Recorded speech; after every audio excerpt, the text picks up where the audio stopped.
En el nombre del Padre, del Hijo y del Espíritu Santo. Señor, te damos gracias porque nos permite reunirnos en tu nombre, encontrarnos en esta tarde para seguir contemplando tu misterio. Te pedimos humildemente a ti, que has venido a estar entre nosotros, que en este tiempo de Adviento nos ayudes a seguir disponiendo nuestro corazón para recibirte dentro de nosotros y en la presencia de cada uno de nuestros hermanos. Ayúdanos especialmente en cada una de nuestras necesidades y en las necesidades de las personas que se encomiendan a nuestra oración. Te encomendamos cada una de esas intenciones que hoy llevamos también con nosotros. Te lo pedimos a ti que vives y reinas por los siglos de los siglos. Amén. Amén. Del Padre, del Hijo y del Espíritu Santo. Amén. Bueno, quisiera yo preguntarles en primer lugar si hubiera en la ahorita de lo que hemos tenido, que la clase no de hace 15 días, si hubiese alguna duda, para que entonces la resolviéramos antes de iniciar con el tema que tenemos para ahorita.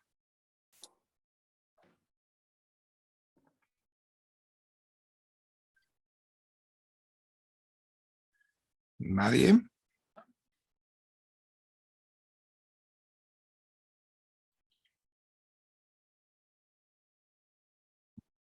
Bueno, entonces vamos a disponernos. Vamos a voy a compartir la pantalla. Tenemos lo que será nuestra sesión número 10. Esta sesión que tiene que ver con la parte de la psicología de Cristo, que es un tema pues ahí por demás interesante. Vamos a hablar hoy acerca de esto, la psicología de Cristo. Son 3 sesiones ahí en nuestro manual las que abordan este tema, por lo interesante pues que nos resulta. Y bueno, pues habrá que ir aclarando entonces esta partecita para que entonces lo podamos ir teniendo, ¿no? ¿Qué es la psicología de Jesucristo? ¿Cómo entender esta parte? Y entonces, pues de eso trataremos hoy de hablar, ¿sí? Para profundizar nuestra fe, se nos pone delante este texto del Catecismo de la Iglesia Católica, el número 474. Dice el texto lo siguiente: debido a su unión con la sabiduría divina, en la persona del Verbo encarnado, el conocimiento humano de Cristo gozaba en plenitud de la ciencia de los designios eternos que había venido a revelar. Lo que reconoce ignorar en este campo, declara en otro lugar no tener misión de revelarlo. ¿A qué nos estamos acá nosotros refiriéndonos con esta partecita, no? Bueno, vamos a retomar un poco lo que hemos estado viendo en algunos momentos, en algunas ocasiones, para que lo tengamos ahí en consideración. Estamos hablando de lo que es la forma en la cual el Señor Jesús conoce. Entonces tenemos nosotros que Jesús, como verdadero Dios y como verdadero hombre, tiene 2 formas, ¿no?, de conocer. Una como Dios y una como ser humano, una como hombre. Entonces, se trata de pensar, bueno, ¿de qué manera es como Jesús va a conocer las cosas? Podemos hacernos así la pregunta nosotros: ¿conoce como Dios o conoce como hombre? ¿Sí? ¿Qué implicaría esto? Bueno, pues que si conoce como Dios, el conocimiento de Dios, pues es un conocimiento de tipo directo. Dios conoce todo de momento y de rápido, digamos así, en el instante, ¿no? Esto a nosotros, por supuesto, nos rebasa totalmente. Pero como ser humano, el conocimiento es indirecto. Y aquí recuerden algún ejemplo que alguna vez les ponía, ¿no? Yo les preguntaba, bueno, ¿qué es una silla? Y al poner y a pensar nosotros en esta parte de qué es una silla, entonces yo les hacía esa mención, cómo entonces el Señor Jesús pues va a conocer como ser humano, pues como nosotros lo hacemos. Nosotros tenemos que conocer a partir de nuestros sentidos, de lo que vemos, de lo que escuchamos, de todo esto. Entonces ya a partir de esta partecita Es como nosotros vamos sacando nuestras conclusiones, vemos una cosa, nos enseñan, pues esto es lo otro, pero hacemos todo un proceso. Por eso decimos que el conocimiento del ser humano es un conocimiento indirecto, pero el conocimiento divino, el conocimiento de Dios es directo. Él no tiene sentidos, no tiene un cuerpo, entonces todo lo que conoce es inmediato. Les digo, nosotros no tenemos una experiencia de ello por nuestra condición humana, pero en el caso del Señor Jesús, pues entonces ahí viene la pregunta. ¿Cómo está conociendo Él? ¿Está conociendo como Dios? ¿Está conociendo como hombre? ¿Cómo va a funcionar esto, no? Entonces, esto nos lo aclara aquí en este primer momento el Catecismo de la Iglesia Católica. Él nos habla de esta parte, su sabiduría divina, su parte de, digamos acá, del conocimiento que tiene siendo verdadero Dios. Es un conocimiento directo. Del otro lado, el Catecismo de la Iglesia nos está haciendo referencia al conocimiento humano que hay en Cristo. Hablamos acá del conocimiento indirecto, el conocimiento que él tiene como verdadero hombre. Entonces, ¿cómo se va a dar? Aquí el punto interesante es cómo se va a dar la unión de estos dos elementos. ¿Cómo se va a juntar el conocimiento divino y el conocimiento humano? Entonces dice, debido a que se une la sabiduría divina en la persona del Verbo, ese conocimiento humano que tiene Cristo goza en plenitud de la ciencia, del conocimiento, de los designios eternos que había venido a revelar. Entonces, aquí nosotros vamos a destacar esto. Cristo conoce todo, claro, pero todo lo que es de acuerdo a los designios que tenía por misión revelar. Porque alguien podría preguntar, bueno, el Señor Jesús hace ya más de 2000 años, ¿conocía el Internet? ¿Conocía esto del Zoom, donde hoy estamos nosotros teniendo clases? Y pues no es que no lo pudiera conocer, porque Dios puede conocer todo y porque abarca más allá del tiempo. Pero al final y al cabo, el conocimiento de Cristo, primero hay que ubicarlo en el conocimiento de lo que tiene que hacer, de su tarea, de su misión, que es lo que el Padre Dios le ha pedido que venga a mostrarnos, que venga a revelarnos. Y en ese sentido, humanamente Cristo conoce todo, tiene esa plenitud. Y en algunas ocasiones parecería que Cristo no lo conoce todo, es que nadie sabe el día ni la hora, ni el Hijo del Hombre, pero más bien, esto hay que precisarlo, Cristo en otro momento declara que no tiene misión de revelarlo, o sea, Cristo no ha venido a decirnos cuándo va a ser el final de los tiempos, Cristo no ha venido a decirnos cuándo vamos a morir, entonces no es que no lo sepa, más bien se trata de que no es su tarea conocerlo. Entonces, de esto se va a tratar, hablar de la psicología de Jesús, de la psicología de Cristo, cómo se da el conocimiento en el Señor Jesús. Por eso esta parte es interesante y es hermosa precisamente en esta realidad. Vamos a ir viendo esta parte de la introducción. Entonces, durante los primeros siglos, lo que hemos estado viendo nosotros, se está estudiando el ser de Cristo. Y el ser de Cristo, pues ha quedado centrado en que es verdadero Dios y que es verdadero hombre. Y a partir de su naturaleza, sabiendo que es Dios, sabiendo que es hombre, entonces ahora viene otro tema. Es lo que tiene que ver con el qué hacer, qué es lo que le toca hacer, es decir, sus operaciones. Entonces, se trata de ver cómo actúa Cristo. ¿Va a actuar como hombre o como Dios? ¿Piensa como Dios o como hombre? Todo lo que quiere, lo quiere como Dios o como hombre. Es decir, todo lo que hace Cristo, se tiene que responder esta pregunta. Bueno, ¿de qué manera?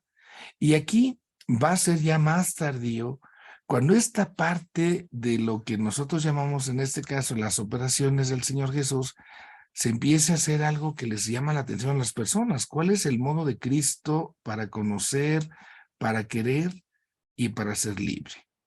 ¿Humano o divino?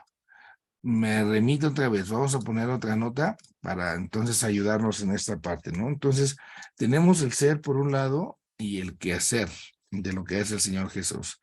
Si hablamos del ser, entonces ya durante este tiempo se ha dicho que Él es un verdadero Dios y que es al mismo tiempo verdadero hombre, ¿sí? Pero ahora, si nosotros queremos hablar del quehacer de Cristo, ¿qué es lo que hace? Bueno, pues entonces nosotros aquí tenemos que ponernos a considerar y a pensar lo que están llamando acá las operaciones. Y esto va a partir del alma.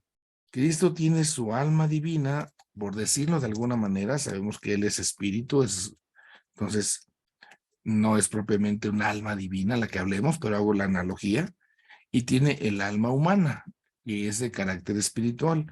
Dentro del alma humana, yo alguna vez ya les había comentado, ¿no? Dentro del alma vamos a tener dos facultades, y esas facultades entonces son la inteligencia, que se orienta a la búsqueda de la verdad, y tenemos la voluntad, que se va a orientar hacia la búsqueda del bien. Y cuando un ser humano, en nuestro caso, tiene bien ordenada su inteligencia y bien ordenada su voluntad, entonces vendrá la libertad, y la libertad es lo que nos permite amar. Entonces, aquí en Cristo pues viene la pregunta, bueno, ¿cómo conoce? ¿Cuál es su inteligencia? ¿Es divina o es humana? Y se preguntarán también su voluntad, su libertad, ¿es divina o es humana? Entonces, son las preguntas que se van a hacer. En los evangelios, nosotros vamos a encontrarnos al Señor Jesús. Primero tenemos que asegurar esto, como verdadero hombre. Y siendo verdadero hombre va a tener reacciones humanas y comportamientos humanos tal como nosotros.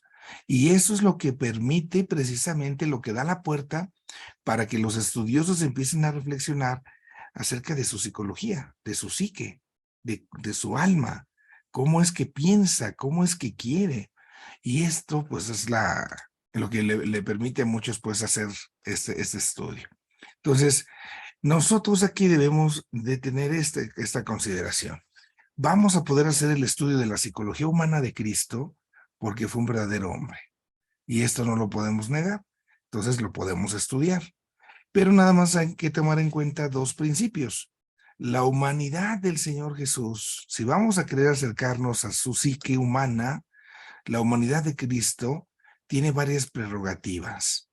Es decir, pues tiene varios privilegios. Y esto pues es obvio. ¿Por qué? Porque se trata de la persona divina. Y la otra realidad, el Hijo de Dios asume en su humanidad un estado de despojo. Ese estado de despojo es lo que llamamos la kenosis, la humillación, el abajamiento. Y hace que entonces también, al mismo tiempo que tiene esas prerrogativas, pero también va a tener ciertas limitaciones, porque es pues verdadero hombre, como cada uno de nosotros. Entonces, esta parte es importante. A la hora de ir estudiando lo que vamos a ver de la psicología de Jesús, que no lo olvidemos. Tiene prerrogativas. ¿Cuál es la prerrogativa más grande de Cristo? Pues que Él no tiene pecado. Nosotros sí. Hemos nacido con el pecado, llamamos el pecado original. Cristo es semejante, es igual en todos nosotros, decimos, excepto en el pecado. Ahí tenemos una prerrogativa. Por ejemplo, el pecado a nosotros, pues nos inclina al mal. Y entonces, a la hora de buscar la verdad con la inteligencia, por eso permitimos que se nos meta la mentira y nos vamos confundiendo. El pecado nosotros, en lugar a veces de que busquemos hacer el bien, luego pues nos encontramos haciendo el mal. ¿Y por qué hacemos las cosas malas? Porque tenemos esa concupiscencia. Y yo sé que esto está mal, lo sé, lo entiendo, pero me gana, ¿no? Mi humanidad, decimos nosotros. Pues no es que nos gane nuestra humanidad, nos gana nuestro pecado, nos gana nuestra concupiscencia. Bueno, pues esto no lo tiene Cristo. Dado que Él es el perfecto hombre, entonces en esas prerrogativas por esa condición humana, por poner solo pues un ejemplo. Vamos a dar otro salto ahora. ¿Cómo es esto de la conciencia? Sí, vamos a hablar, estamos viendo cómo uno tiene conciencia, cómo conoce, cómo somos conscientes de lo que tenemos alrededor, pues hay que precisar primero cómo se entiende la conciencia. La conciencia la podemos entender en dos sentidos, la conciencia moral y la conciencia psicológica. La conciencia moral es lo que nos va a decir qué está bien y qué está mal. Y lo sabemos. Hacemos esto y hasta decimos, ¿verdad? ¿A poco no te remordió la conciencia porque hiciste esto? Pues claro, porque dentro de nosotros hay ese criterio que es propio de la naturaleza humana. Podemos poner un ejemplo. Esto no es cuestión de religión, ¿eh?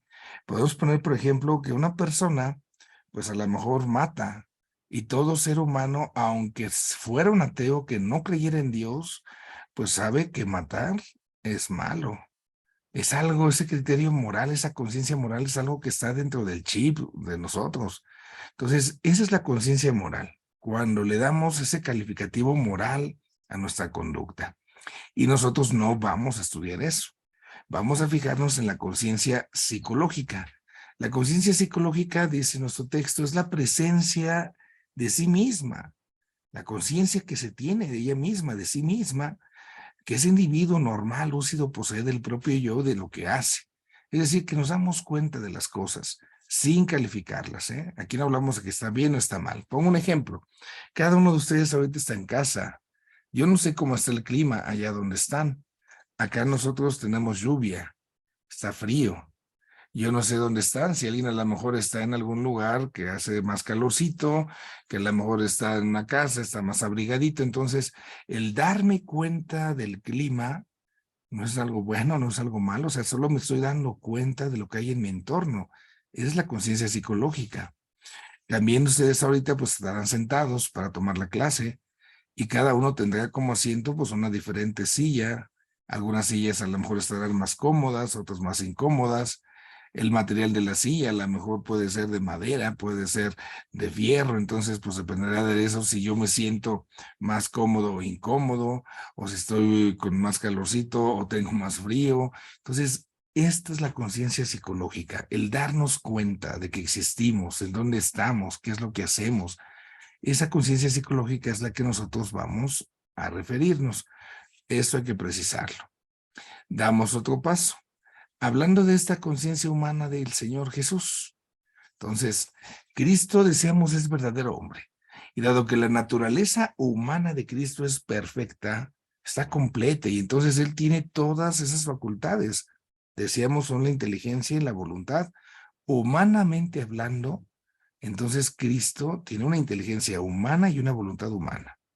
Si nosotros también decimos ese principio de que Cristo es verdadero Dios, entonces también tenemos que hablar de una conciencia divina. Ya se los decía yo, tenemos dos conciencias en Cristo, la humana y la divina.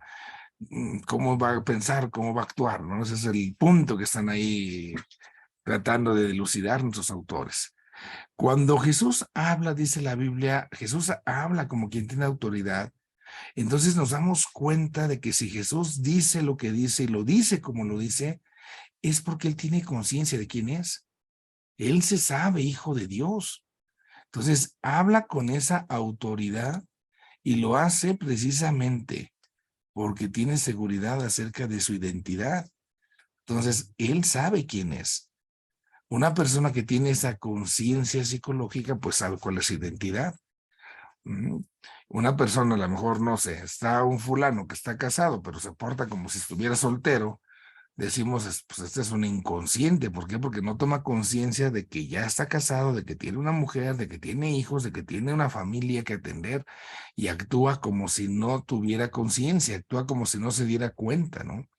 Entonces, en el Señor Jesús nosotros damos cuenta que cuando Él habla, cuando Él actúa, lo hace con tal autoridad que nos habla de que ya tiene conciencia, una conciencia de quién es. Nosotros podemos ahí recordarlo, lo vamos a ver más adelante. ¿Cuándo toma conciencia Cristo de quién es? O sea, a los 12 años ya le dijo a la Virgen, ¿no? ¿Por qué me estás buscando?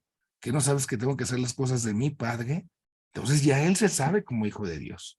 Entonces, viene este problema de la explicación psicológica de su conciencia. ¿Cómo puede entonces Jesús, en esa conciencia humana, en un entendimiento humano, con un corazón humano, cómo puede percatarse de su filiación divina? ¿Cómo se da cuenta de su identidad? Y esto, pues entonces lo tenemos que ir admitiendo de esta manera. La conciencia humana, vamos a ponerlo de esta forma, entonces la conciencia humana va a darse cuenta de quién es decir, de su identidad divina. Pero esto lo va a hacer de manera progresiva. ¿Por qué? Porque lo va a hacer desde la manera humana. Entonces, como cualquier niño, paulatinamente él irá tomando conciencia de su propia identidad.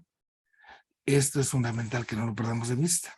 Jesús va a caer en la cuenta poco a poco de que él no es como los demás, de que él es hijo de Dios y que puede hacer lo que hace precisamente porque es el hijo de Dios, pero tiene que ir creciendo en ese conocimiento. Por eso nos va a permitir hablar este desarrollo, ese modo progresivo del que hablamos, de que en Cristo se da el aprendizaje. Puede parecer tan simple, ¿no? Pero al final y al cabo, Cristo aprende. Y nos dice el texto que Cristo aprende la obediencia para poder llegar a ser perfecto. Y aprende precisamente en su pasión. Otro elemento que nos ayuda a descubrir precisamente esta realidad de que el Señor Jesús pues tiene que madurar en ello, pues es que crecía, nos dice Lucas 1:80, progresaba en estatura, en sabiduría, en gracia ante Dios. Entonces, ahí vemos cómo en Cristo se tiene que ir dando un aprendizaje. Esto es paulatino. Al final y al cabo, humanamente Cristo tiene que tomar conciencia de que Él no es como cualquiera, sino que es el Hijo de Dios. Y entonces ya a la edad de 12 años, en el templo de Jerusalén, pues va a explicarle a José y a María que Él tiene que dedicarse a las cosas de su Padre. Ahí con toda claridad nosotros podemos decir, podemos darnos cuenta que humanamente Cristo ya sabe que Él también es verdadero Dios, que no solamente es un ser humano como cualquier otro, Él también es verdadero Dios. Y entonces, esta naturaleza humana perfecta de Cristo va a ser las operaciones normales de cualquier ser humano, que son distintas a lo que hace Dios, por supuesto, y esta conciencia humana vamos a descubrirla en este primer momento como algo que va a experimentar una evolución, como cualquiera de nosotros. Vamos creciendo en la comprensión de quiénes somos, en la comprensión de lo que nos rodea. Eso mismo pasó Cristo. Hay un aprendizaje, hay un crecimiento, está progresando. ¿Por qué? Pues porque es verdadero hombre. Y así entonces, que en Cristo exista esa autoconciencia para darse cuenta de quién es, esto nos reafirma que Él es verdadero hombre. Él es verdadero hombre. Y esto, pues ya estaba dicho, ¿no? Como verdadero hombre está, al igual que nosotros, sujeto a tantas cosas en el tiempo y en el espacio, pero siempre con esa conciencia. No soy como cualquiera, tengo algo especial y eso se llama la divinidad y eso queda claro a los 12 años, a los 12 años. Damos otro avance. Esta psicología humana de Jesús, o sea, el hecho de que Cristo se pueda dar cuenta de quién es humanamente hablando, de que Él pueda conocer, debe también tener una autonomía. No puede ser como una especie de títere de la conciencia divina. Si yo tengo las dos conciencias, vamos a tratar de imaginarlo, pues la conciencia divina, pues sería como que la que maneja los hilos de la conciencia humana, pues claro que no, porque entonces ya no sería un verdadero hombre, sería un títere, estaríamos cayendo en una herejía. Nosotros aquí tenemos que recordar, siendo verdaderamente hombre, esa actividad psicológica que Cristo hace, esa conciencia que Cristo tiene, pues se va a desarrollar bajo cualquier forma de la psicología humana. Es verdadero hombre. Y eso implica que es autónoma, aunque tiene también la conciencia divina, pero no es que una manipule a la otra, ¿no? Hay una autonomía. Y esa autonomía, se nos recuerda, es necesaria para distinguir sus dos naturalezas. Si dijéramos que humanamente Cristo no conoce como humano, sino como Dios, que no quiere como humano, que no quiere como hombre, sino que quiere como Dios, su voluntad, que actúa siempre como Dios, entonces el ser humano solamente sería falso, sería como una especie de cascarón donde Cristo vino como a meterse, pero ese ser humano es solamente como una especie de cadáver que revive porque se le metió un espíritu. Y obviamente no es así. Entonces, el hecho de afirmar que Cristo tiene esa psicología humana con todo lo que implica, nos reafirma la distinción de sus dos naturalezas. Y el otro punto, reafirmo que es una cosa por separado, pero tampoco es que uno esté independiente de la otra, porque al final se trata del mismo sujeto, al final se trata de Cristo. Entonces, la relación que va a haber entre las dos conciencias tiene que ser como una relación interdependiente. No es independiente una de la otra, porque si no, su conciencia humana va a querer una cosa y su conciencia divina va a querer otra, ¿no? No. Pero tampoco es dependiente, como si la conciencia humana, su pensamiento humano, fuera una especie de títere de lo divino, pero para nada. Entonces, aquí tenemos que tomar en conciencia esto. Y en este sentido, es bien importante recordar que el yo, al que nos referimos a Jesús, pertenece al nivel de la persona, a la persona del Hijo. Y su conciencia se sitúa en el nivel de las operaciones, en lo humano y en lo divino. Recuerden ustedes cuando hablamos de que en Cristo hay un alguien con dos algos. Hacíamos la distinción de persona y naturalezas. Dos naturalezas, dos algos. Pero también tiene clara precisamente cuál es la parte que a él le corresponde como el sujeto. Él es el yo, él es la persona, él es el ser. San Juan Pablo II recuerda, es cierto que como verdadero hombre, Jesús posee una conciencia específicamente humana, pero al mismo tiempo esa conciencia humana pertenece a su parte divina y por eso puede decirle a los demás, ¿verdad? El Padre y yo somos uno. El Padre y yo somos uno. Y aquí entonces viene esa experiencia donde el Cristo se ubica junto con el Padre en la persona divina, pero al final y al cabo desde su conciencia también humana. Doy un paso más en lo que nos presenta la guía. Nos habla ahora, ya que quedó por sentado, que Cristo tiene una conciencia humana, entonces, ¿cómo trabaja esa conciencia humana? Y viene lo que es la ciencia de Dios. Cuando escuchamos acá la palabra ciencia se refiere al conocimiento. Podríamos intitular esto, ¿verdad? En lugar de ponerle la ciencia de Cristo, podría ser el conocimiento de Cristo, la forma de conocer de Cristo. Entonces, el dogma que hemos venido hablando, pues nos habla de esto, ¿no? Cristo es verdadero Dios y verdadero hombre. Y como tanto es verdadero Dios y como es verdadero hombre, entonces tiene un conocimiento tanto humano como divino. Sus dos naturalezas, sus dos algos. Entendemos como conocimiento de Cristo el saber claro y cierto que como hombre, como ser humano, él tuvo de las cosas durante su vida terrena. Y así entonces, obviamente, también pensó con inteligencia humana. Esta realidad nos tiene que ir iluminando, da las dos formas, ¿no? Y aquí viene esta parte. Decir que Cristo lo sabía todo, porque era un Dios, porque era Dios, pues entonces equivale a caer en la herejía del monofisismo, donde se dice que Cristo, pues solamente es Dios, no tiene una naturaleza humana, y pues aquí estaríamos con esta herejía, porque el cuerpo solamente sería como un mero instrumento, pero no podría yo, digámoslo de esta manera, de ponerme más en contacto con otras realidades.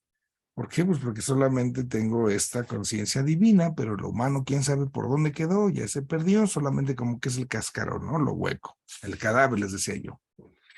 Y esto nos permite afirmar, entonces, Cristo, como tiene conciencia humana, porque es verdadero hombre, él tiene que crecer, tiene que aprender, y ese aprendizaje es auténtico.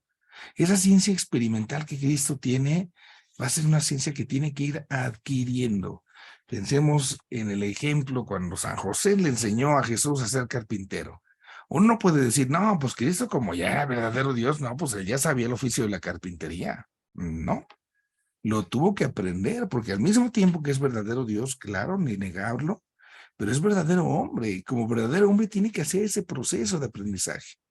Entonces, ahí en la persona de Cristo se está reconociendo un alma que es racional. Esta parte del alma racional nos permite decir que tenemos dos ocasiones, digamos, que tenemos dos oportunidades desde nuestra alma racional para ir conociendo. Una oportunidad sería conocer todo así maravillosamente a la primera, ¿no? Pero pues en el orden normal de las cosas sabemos, tenemos que ir conociendo de manera paulatina, poco a poco. Tenemos que ir experimentando. Y lo mismo le pasa a Cristo. Entonces se reconoce precisamente en Jesús, el Verbo encarnado, un alma racional. Y porque tiene un alma racional, esto entonces implica esa inteligencia humana distinta a la divina. Avanza otro poquito. En la Sagrada Escritura, en la Biblia, vemos que Cristo tiene, por ejemplo, una clarividencia única, extraordinaria. ¿Y por qué le corresponde? Pues porque es también el revelador de Dios. Es el que nos va a mostrar a Dios. Y también al mismo tiempo vemos a ese Cristo como alguien que se inserta en un ambiente determinado, en una cultura determinada, observa sus leyes, sus costumbres, pero al final y al cabo, esta realidad pues no va a ser como que tan verdadera que le permita realmente crecer a Cristo, ¿no? Podría, pero pues muchas veces no se asume. Es comprensible, pero ingenuo pensar, imaginar que Cristo poseía una ciencia enciclopédica de todos los campos del saber humano. Yo les decía, imaginémonos que Cristo hace 2000 años supiera de la existencia del Internet y hubiera hablado de esto, ¿no? Pues obviamente nuestro mundo sería totalmente diferente y distinto. Nosotros no podemos creer que Cristo posee una esencia enciclopédica de todos los campos del saber humano. Para nada. No, no. El Señor Jesús tiene que hacer el aprendizaje. Y es que fíjense, la misión de Cristo no ha sido venir a enseñarnos ciencias naturales, ciencias sociales. El Señor Jesús ha venido a que nos salvemos. Y eso es lo que Él va a conocer, esto es lo que conoce en plenitud. Hablando de la ciencia humana, hay tres formas, hay tres caminos para que nosotros podamos hablar de ella. Y empezamos precisamente. Nosotros vamos a tratar de ir aprendiendo cosas y lo que voy viendo y lo que voy escuchando y lo que voy probando. O sea, todo lo que me llegue por mis sentidos, eso me va a dar un conocimiento adquirido. Lo voy adquiriendo, es poco a poco. Es la primera forma en la cual nosotros los seres humanos conocemos. Esto, ciencia humana, este conocimiento adquirido, lo tiene Cristo. Cristo tuvo que aprender a modo humano. No puede ser de otra manera. La ciencia adquirida siempre va a tener en Cristo una perfección que es conveniente, de acuerdo a su edad, de acuerdo a su tiempo, de acuerdo a su contexto, al lugar donde vivió, y va a ser en proporción con aquellas personas que, por supuesto, va a tener conversación, son designios, ¿no? Que al final se propone para que pueda darse gloria a Dios y pueda darse la salvación a los hombres. Pero, pues faltó en ese sentido, pues a lo mejor el que alguien, y no faltaría, perdón, en ese sentido, el que alguien imaginara, no, no, es que Cristo sabe todo, todo, todo, todo. Hay que entender bien esta ciencia adquirida que tiene Cristo, porque si Cristo supiera todo, todo, todo, pues no hubiera tenido nada, nada, nada que aprender. Voy a trabajarme en la carpintería con mi papá, San José, y José no tiene entonces que enseñarle nada, porque él de inmediato pues tenía que saber todo. Nosotros sabemos que no funciona así. Entonces, esta ciencia adquirida es la que nosotros llamamos ahí en esta parte la ciencia, así a secas como la conocemos. ¿Cómo conocemos? Es un conocimiento adquirido, que se adquiere en la experiencia, y eso nos va ayudando. Viene otro tipo de conocimiento, lo que es llamado la ciencia infusa. Entonces, la ciencia infusa para el ser humano es cuando se tienen conocimientos de tipo sobrenatural y que no se van a explicar por ciertos aprendizajes. Y que en el caso de Cristo, nosotros podemos aquí decir, el Señor Jesús también tuvo una ciencia infusa, porque Él pudo hablar de ciertas cosas que nos escapan, que nos rebasan a nosotros los seres humanos. Y aunque lo hacía muy bonito con textos, con parábolas, al final el ser humano tiene limitaciones.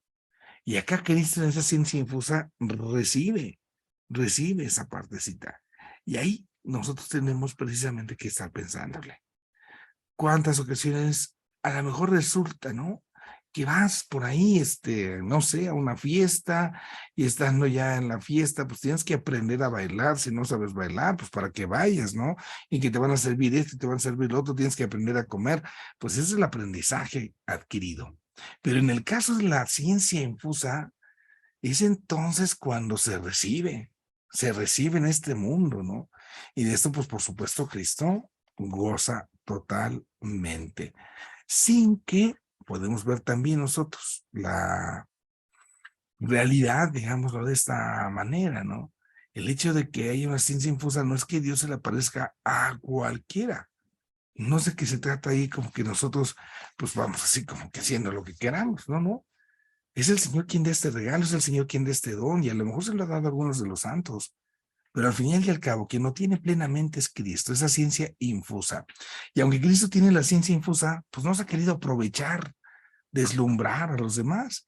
Solamente va dando a conocer lo que es necesario y es necesario para todos. Esta ciencia infusa conoce las cosas en su propia naturaleza, por conceptos proporcionados, en este caso, a nuestra mente humana, y que no son resultados de una investigación, podemos decirlo así, para ir tratando como de ir encontrando las piezas, ¿no? Cristo desde el primer momento, al ser verdadero Dios, tiene esa ciencia infusa, pero definitivamente no va a tratar así como decíamos, como que ir presumiendo por el mundo, ¿no? Cristo va a conocer las cosas y lo va a ir conociendo paulatinamente como Dios, como hombre, paulatinamente como hombre, porque requerirá tiempo, ¿no? Y aquí entonces, para Cristo, desde el inicio, desde que es concebido, posee precisamente esta realidad, ¿no? Es su función venir a revelarnos las cosas del cielo. No es venir a sacarnos todas nuestras dudas que tengamos de teología. Y es a cada uno de nosotros tenemos verdaderamente la ocasión, la oportunidad de comprender cómo Cristo va a ir revelando las cosas del Padre, porque el Padre se lo va dando, el Padre se lo va diciendo, y entonces Él lo va comunicando. Y esto, pues fíjense cómo queda claro en los evangelios. Hay pruebas de que Cristo tenía este tipo de ciencia. Cuando tenía una experiencia, pues a lo mejor con las gentes, pues a algunos les decía sus cosas, y entonces por ahí resulta que, bueno, Cristo está diciendo sus cosas, pero pues estos como que no alcanzan a entender, pero son broncas, ¿no? Pero fíjense las formas, cómo Cristo lo hace. Cristo dice el Evangelio, Cristo sabiendo lo que ellos pensaban, y él nos dice, ay, chihuahuas, ¿y cómo lo hacía para saber lo que el otro pensaba? No, humanamente pues no sabemos qué está pensando la otra persona. Se necesita esa presencia de Dios. Y viene la tercera, que es la ciencia beata. La ciencia beata es tal cual ya la visión de Dios para quienes han tenido ya la oportunidad de estar en el cielo. Pensemos en los santos, no sé, no podemos afirmar que otro ser humano, ¿no? Pero si todo ser humano está en el cielo, él tiene esta ciencia beata. Es decir, ya veo cara a cara a mi Creador. Bueno, pues Cristo tuvo precisamente esta ciencia beata también. Y esto lo fue haciendo y lo fue elaborando en su proceso de tomar conciencia, pero caray, es bien importante, es fundamental que no lo perdamos nosotros, pues así como de vista, ¿no? Mediante la ciencia beata, Cristo contempla la esencia divina, contempla todo lo que es Dios y lo comparte. Y es conocimiento directo. Y así entonces vemos cómo en Cristo pues, se va dando este conocimiento, esta ciencia beata, la ciencia infusa y la ciencia adquirida. La lectura complementaria que se nos pone está ahí en la guía, es del padre Antonio Rivero, un fragmento de una obra que se llama Jesucristo. Está ahí precisamente para que podamos nosotros al tenerlo al alcance y podamos profundizar en todo esto de lo que hemos visto. Hasta aquí, no sé si hubiese alguna duda, alguna pregunta. Voy a dejar de compartir pantalla. ¿Okay? No sé entonces si hubiese alguna duda, alguna pregunta para poderla resolver. Esta sería la sesión número 10. Son 3 sesiones que vamos a hablar de este tema, de la forma en cómo Cristo conoce, ¿no? Ahorita lo que hemos dicho, en pocas palabras, Cristo es verdadero Dios, verdadero hombre, tiene esa conciencia humana, esa conciencia divina, lo estamos dando por sentado y vamos a ver cómo se van a ir uniendo, ¿no? Para ver cómo se trabaja. Bueno, si hubiese alguna duda o algo, si alguien levanta la mano o su manita acá en esta cosa.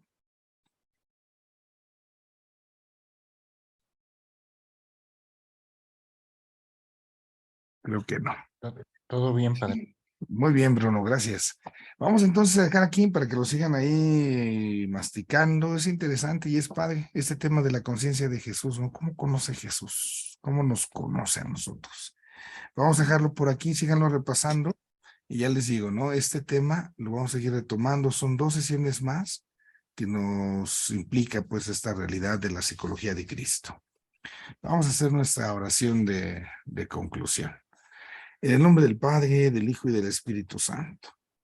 Señor Padre eterno, te agradecemos por esta tarde que nos has permitido acercarnos al misterio de tu Hijo Jesucristo.